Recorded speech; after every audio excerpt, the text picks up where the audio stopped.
Right, so welcome to the stupidest vehicle to ever stupid. This is probably the dumbest vehicle that I've ever made, and half the time it doesn't even work. Basically, I had the idea, what if I attached pistons to hinges and then made them rotate? And then what if I did some other things and now it can steer? And it moves forwards extraordinarily slowly, and it's so slow that it can't even fight the waves of the water.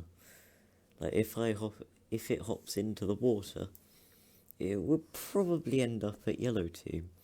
And just to demonstrate how slow this vehicle is, I'm gonna do a cut and then head straight to a time lapse of just me walking this thing across the other side of the water and see where I end up. So,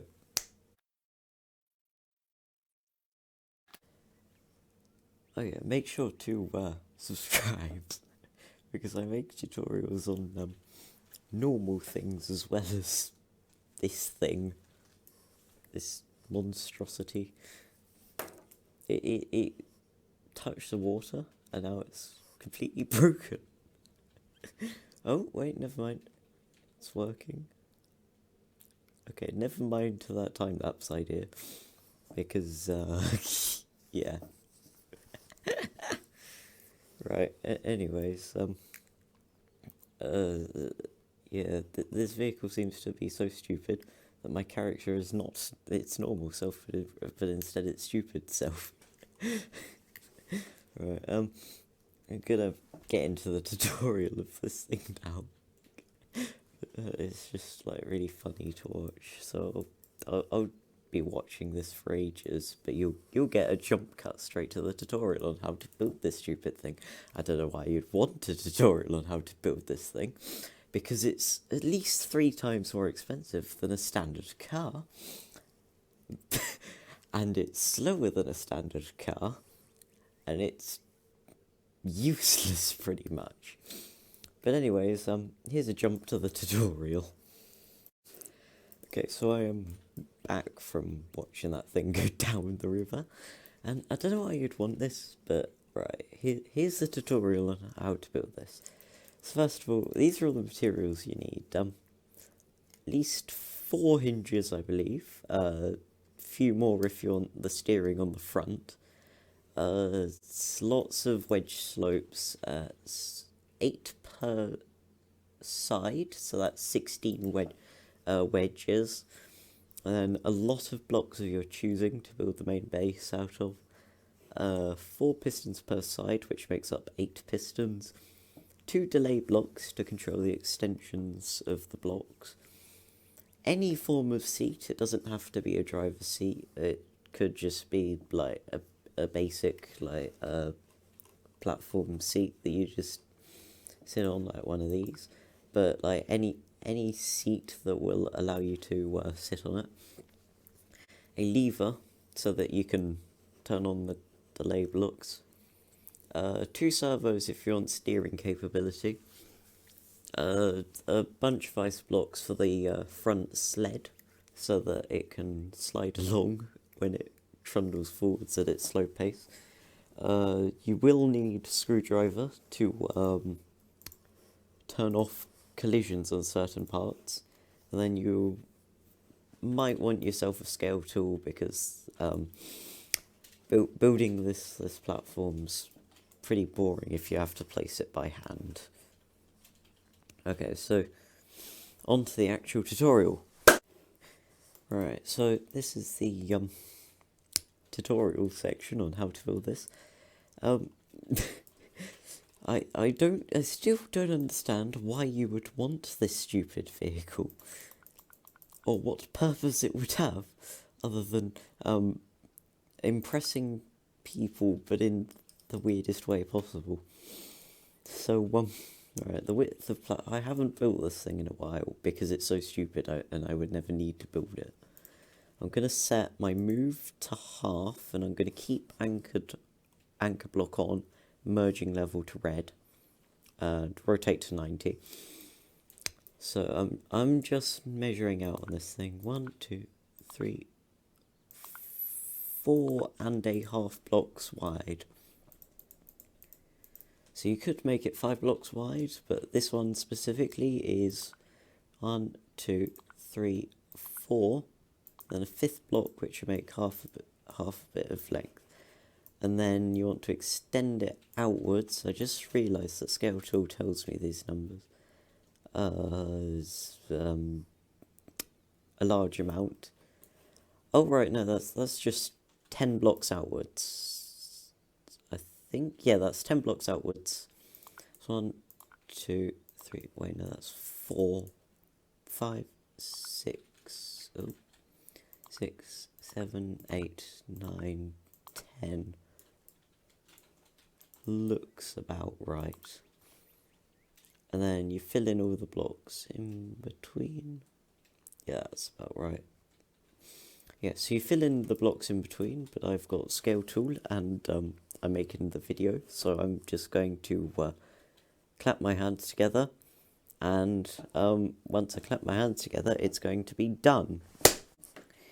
The magic of video editing. Right, so now we have a platform that is the correct dimension. I'm just going to move it downwards because it just really annoyed me the level it was at. Right, so now we have this platform.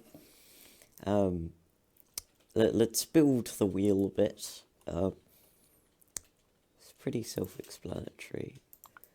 So you want 2 hinges there. Right. Okay, right, so on these 2 hinges, you then want whatever block you choose. I'm just gonna choose a different block to plastic for the sake of making the video. And then off the edge of each of these blocks, I'm going to add pistons. Hang on. Pistons like so. There we go, figured it out. Right, so you want pistons like this. Through the magic of video editing, I'm going to clap my hands together and have the other side done. Right, so now both sides are completed, and I just remembered that you probably want to place your lever down now as a temporary lever to connect up to all of the parts, because otherwise they're going to connect to other random stuff on your plot. So I'm just going to disconnect it from the seat there that was already on my plot, and I'm going to keep this temporary lever for when I place the delay blocks and when I place that lever so that things don't connect up weirdly. Right. Okay, so now once we've got all of our pistons, here comes another boring and monotonous bit, where you place a block in the middle, and then you place wedge and wedge. Then, as you can see from this, you place it 8 times all the way around the wheel.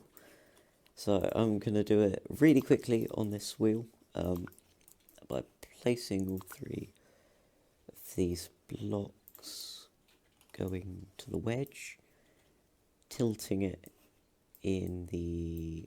oh, I placed that block wrong.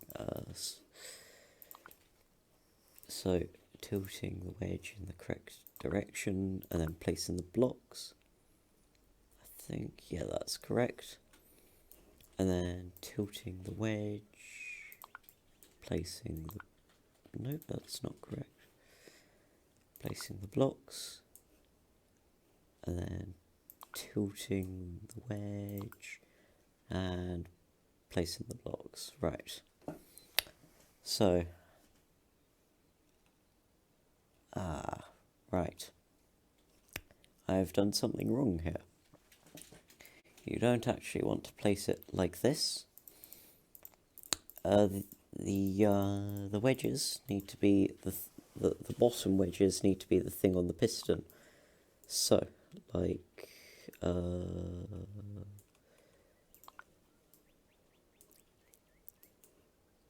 Yep, like this. Right, my bad. Just got that wrong. So now that we've got it like this, there we go. That looks a lot better.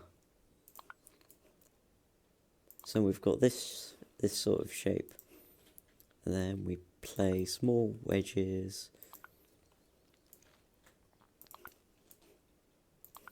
Right, there we go. Now we have it correct. And if right,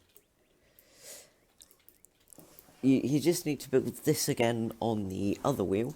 But because I'm lazy, I'm just going to clap my hands and let the magic of video editing do it for me.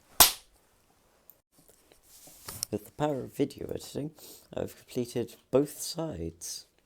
Right, so now we have both of these sides done. I think next... No, let's add the front skis. So in the middle, about there, place a block. Oh, right. Set your scale to 0.5 and then scale it inwards like so. I mean, it can be pretty much any size. It's just on my example vehicle, it's 0.5. Then I've just realised, right. So this houses 2 back-to-back hinges. So really all this piece is doing is just attaching the hinges to the body. So you can just make it whatever size as long as it attaches to the hinges. And then we have these servos, which we need to attach to the hinges, which is a bit of an issue because they attach to the grey bit, which is not the bit we want attaching to the body. So if we do, right, I'm just thinking on how we're going to attach it to the hinge, because I haven't done this in a while. Okay, so I'm going to place a block there, stretch it outwards a little bit, stretch it upwards a bit, and then where is it? Right.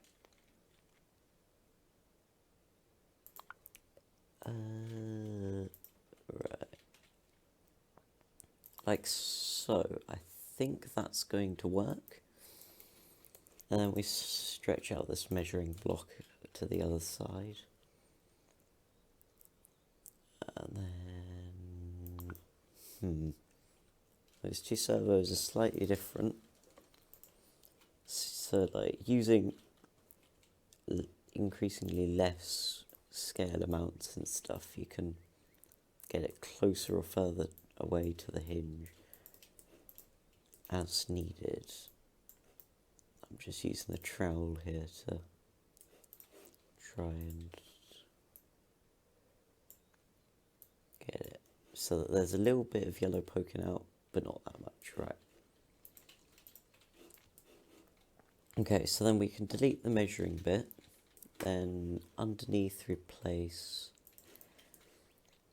a block, then we place another block on each end, and then we scale this block outwards by half a block, that seems, yeah.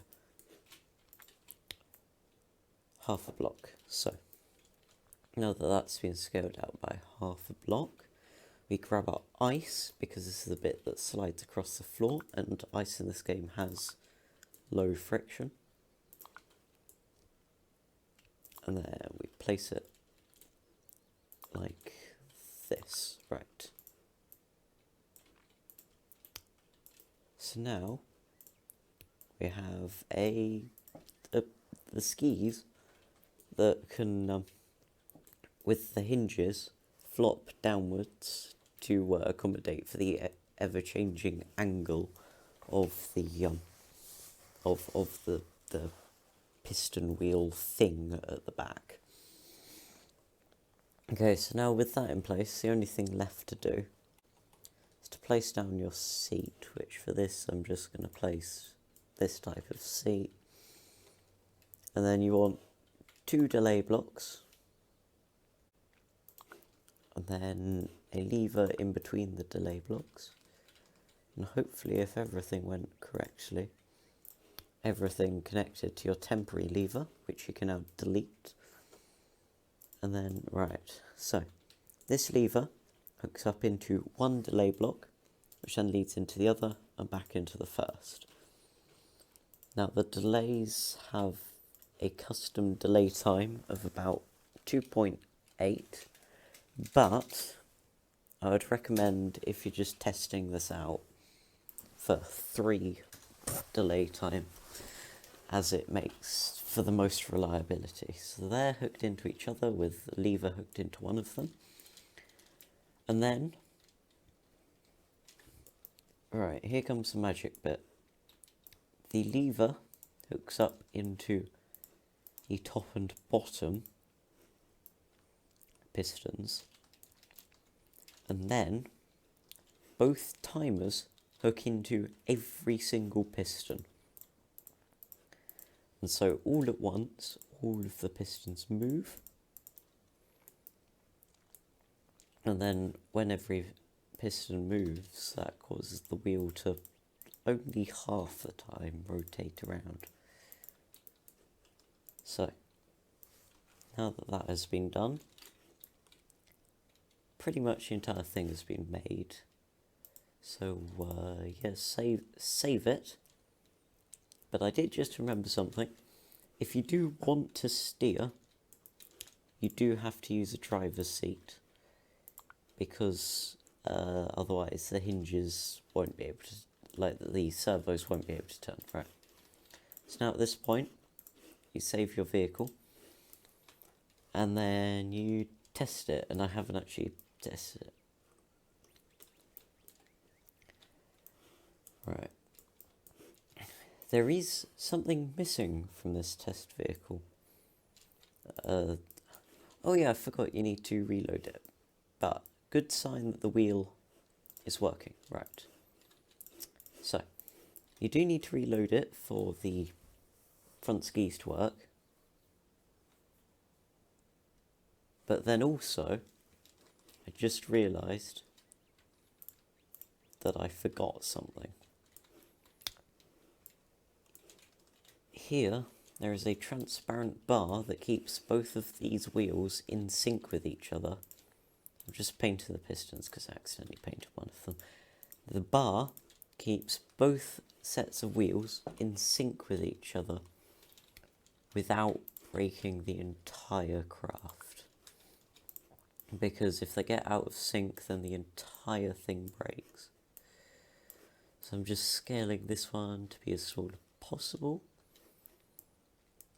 And then you want to do the same again, small as possible, and then connect it to both sides. Then this one again, small as possible, connect it to both sides. And this one, small as possible, connect it to both sides. However, this will collide with the craft, so we have to get our screwdriver tool, select all of them, then set it to 25 or 50% transparency just to remind yourself that it's got collision turned off. And then you save again and reload it, because last time the skis fell off, and I suspect the bar might fall off if we don't reload it. Because reloading replaces every single object, and sometimes it just re-glues stuff together. So now we test by unanchoring. Right, we're going to have to fix the skis depending on how you place them, because I obviously placed them quite badly. But the wheel does work, even if it's not that great. Right, so With a magical clap of my hands, I'm going to reload the save and figure out what was wrong with my skis, and then tell you what was wrong with my skis. Right, so I think figured out multiple issues with the skis. Right, first of all, it was too high up. Then also, I remembered how I actually placed the skis. So I'm going to have to add something in post-production to remind future viewers of what I did. I actually made the skis, then attached the hinges, then attached the thing to the craft. It's such a stupid vehicle that I forgot how to build it, and then it completely broke down. So it's a very finely tuned, stupid vehicle. So I believe that was the issue. I'm just reloading it now to check, and then yeah. Wrong tool. Select tool. There we go. Anchored up. There we go. I got the skis working. Right. So now you can see that if you steer, the skis actually steer left and right, and also the wheel is not working as it usually does. There we go. Oh, no, never mind. Right. So anyways, this is the stupidest vehicle to ever build a boat for treasure. Whilst we watch it not do what it was designed to do, which was to move and be stupid, I would like to remind you to subscribe, as I have a very tiny subscriber count, and according to my YouTube statistics, not very many people subscribe. And also to like the video, as it helps boost viewer engagement, as people at YouTube tell me, which then means that more people get to see this video of stupid vehicle do stupid thing. And then, I don't know, people just see the worst vehicle and build a boat for treasure, I guess. Right. Yeah, since that has decided to not work, I'm just thinking about the costs. So if we go to, right, let me get the calculator app on Windows. Calculator, right, so let's also switch capture to screen 1 capture so you can see the calculator. So, estimating 75 times 8 is about 600, then plus 50 times, wait, no, plus 50, hang on, so that got to 650, then plus an extra 650, it's 1300, and then we need this car pack, which costs 750, plus 750 is about 2050 gold, and I haven't factored in the switch, which it's an extra 50 gold. 2110, which is more than one of the tools from the toolbox, and more than a proper car pack. So, utterly stupid. Only moves half the time, and costs, right, let's divide that by 750. Costs about 2.8 times a regular Build-A-Boat for Treasure car. And, yeah, I don't know why you'd want to build this. But if you've made it all the way through this video, you're either interested as to what it does, or have already built it and realised just how stupid it is. This. Why did I make this? Anyway, subscribe for more videos. Because hopefully I'm not making stupid things like this. And, spoiler alert, I might be building a arcade machine at some point in the future. But anyways, subscribe and goodbye.